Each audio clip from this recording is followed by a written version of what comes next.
Gaza Strip, and we will do a job with it too. We'll own it and be responsible for dismantling all of the dangerous unexploded bombs and other weapons on the site, level the site and get rid of the destroyed buildings, level it out, create an economic development that will supply unlimited numbers of jobs and housing for the people of the area. And we'll do a real job, do something different. Just can't go back. If you go back, it's going to end up the same way it has for 100 years. We will capture Gaza and restructure it. ये मेरे शब्द नहीं हैं, ये शब्द हैं Donald Trump, the president of USA। नमस्कार, global affairs में सभी का स्वागत है और मैं सलमान। जी हाँ, अब डोनाल्ड ट्रंप कैप्चर करना चाहते हैं गाज़ा। ये बहुत डेंजरस प्लान है और हो सकता है इससे इस्लामिक कंट्रीज़ को बुरा लगे, इस्लामिक कंट्रीज़ में फील ऑफेंसिव, क्योंकि गाज़ा उनके लिए काफ़ी इम्पोर्टेंस रखता है इमोशनली भी और पॉलिटिकली भी। गाज़ा वो रीजन है जहाँ पर पिछले एक साल से लगातार हैविली बॉम्बिंग की गई। गाज़ा वो रीजन था जिस कारण अक्टूबर 2023 से वहाँ पर युद्ध चला।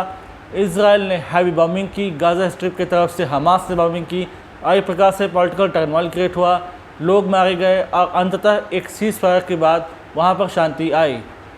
अब ट्रंप को गाज़ा कैप्चर करना है, वो गाज़ा को लेना चाहते हैं और कहना चाहते हैं, वो ये कह रहे हैं कि हम लोगों को रिलोकेट कर देंगे। वो लोकल पॉपुलेशन को, कोई इजिप्ट चला जाएगा, कोई जॉर्डन, तो कोई नियर बाय मुस्लिम कंट्रीज में भेज दिया जाएगा और वहाँ पर नए लोग आएंगे, उनको सेटल वो करेंगे। सेटल कहाँ करेंगे, लेकिन वो तो पूरी तरीके से डिवास्टेटेड हो चुका है। He want to flood in the Gaza, समतल कर देना है, वहाँ पर नए लोग आएंगे, नया कंस्ट्रक्शन होगा। तो यहाँ पर ये तय हो गया कि अब गाज़ा में मेजरली इजरायली सेटलमेंट होंगे और वही लोग यहाँ पर रहेंगे।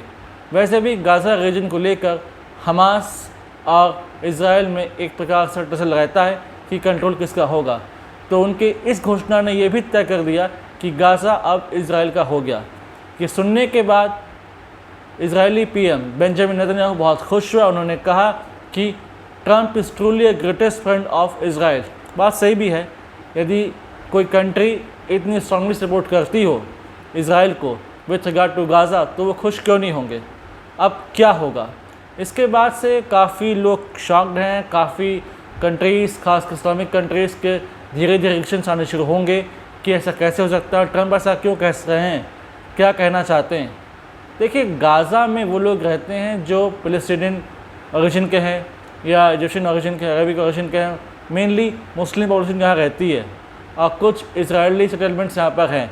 लेकिन अगर ऐसा होता है तो इन्हें वाइप आउट कर दिया जाएगा, पूरी तरीके से फ्लैटन कर दिया जाएगा, हटा दिया जाएगा, डिसलोकेट कर दिया जाएगा। यानी कि एक प्रकार से क्राइसिस शुरू होगा लोगों का, डेमोग्राफिक, पूरा डेमोग्राफी चेंज हो जाएगा। यहाँ पर डेमोग्राफिक प्रोफाइल यहाँ की पूरी तरीके से बदलने वाली है। यानी कि अब यहाँ पर वो जॉब्स क्रिएट करना चाहते हैं। अब वो यहाँ पर कंस्ट्रक्शन जॉब्स आएंगे, इंफ्रास्ट्रक्चर से रिलेटेड जॉब आएंगे, यानी कि कुल मिलाकर फ़ायदा होगा इजरायली लोगों का। अब यहाँ पर कंस्ट्रक्शन के जॉब आएंगे तो जाहिर सी बात है इज़राइल में काम करने के लिए कोई पैलेस्टीनियन को तो एम्प्लॉय करेगा नहीं, पैलेस्टीनियन ओरिजिन के लोगों को तो यहाँ नौकरी मिलने से रही। तो हो सकता है कि इजरायली लोग यहाँ पर काम करें, या हो सकता है कि इंडियन वर्कर्स यहाँ पर एम्प्लॉय किए जाएँ। वैसे भी 18,000 के लगभग इंडियन वर्कर्स वहाँ काम कर रहे हैं, तो हो सकता है बहुत से इंडियन यहाँ पर माइग्रेट करें और यहाँ काम करें।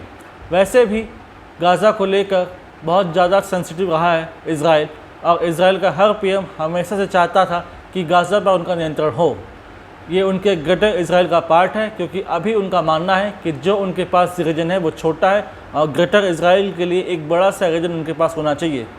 ये साफ साफ संकेत देता है कि अब अगर इसमें अमेरिका डायरेक्टली इन्वॉल्व होता है तो हो सकता है कि मैसिव लेवल पर डिसलोकेशन होने के साथ साथ मैसिव लेवल पर हमास और हिजबुल्लाह का भी अंत कर दिया जाएगा। यानी कि एक प्रकार से ईरान को भी नुकसान होगा। यहाँ पर ईरान अब यहाँ पर अपने प्रॉक्सीज़ का उतना इफेक्टिवली इस्तेमाल नहीं कर पाएगा, उतना ज़्यादा इस्तेमाल नहीं कर पाएगा जितना अभी वो करता रहा है। तो इस प्रकार से एक सीक्रेट प्लान का हिस्सा ये कि कैसे यहाँ पर हमास, हिजबुल्लाह, हुथी जैसे मिलिटेंट ग्रुप्स को ख़त्म किया जाए और कैसे यहाँ पर ईरान के बढ़ते पॉलिटिकल इन्फ्लुएंस को और भी ज़्यादा कमज़ोर कर दिया जाए। वैसे तो सीज़ फायर ने एक प्रकार से अपरेस्ट दिया है इज़राइल को, और तुर्की के कन्वेंस के साथ ही इज़राइल को नुकसान हुआ है।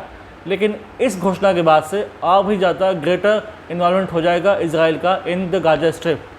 लोकेशन इंपॉर्टेंस है इसकी और बहुत ज़्यादा सिग्निफिकेंट रखती है with regard to trade and commerce.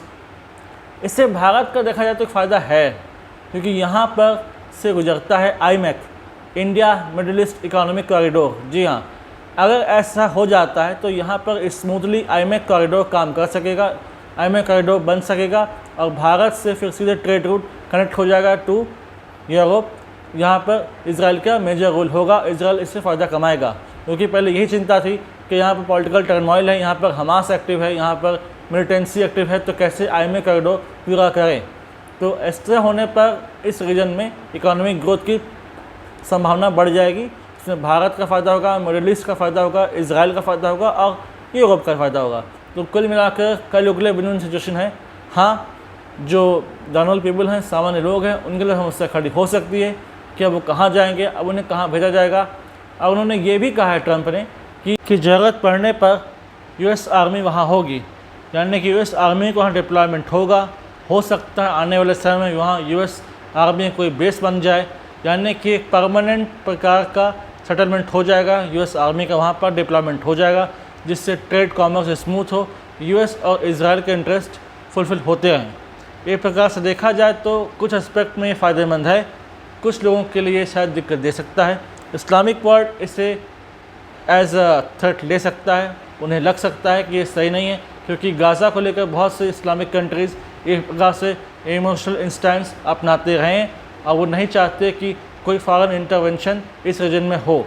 हालांकि हमास और हिजबुल्लाह के एलिमिनेट होने से एक प्रकार की शांति आएगी और हो सकता है कि लोकली लोगों को भी समझ में आए कि शांति और पीस में ही फ़ायदा है, जिससे लास्टिंग पीस को हम अचीव कर सकेंगे और लॉन्ग लास्टिंग ग्रोथ को हम अचीव कर सकेंगे।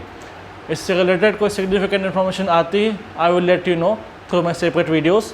Do like, comment, share, subscribe the video and widely spread this video for the knowledge of people। यदि आप हमसे जुड़ना चाहते हैं तो आप इंस्टाग्राम और टेलीग्राम के थ्रू हमसे जुड़ सकते हैं। The link is given there in description. Thanks for watching. Jai Hind, जय भारत।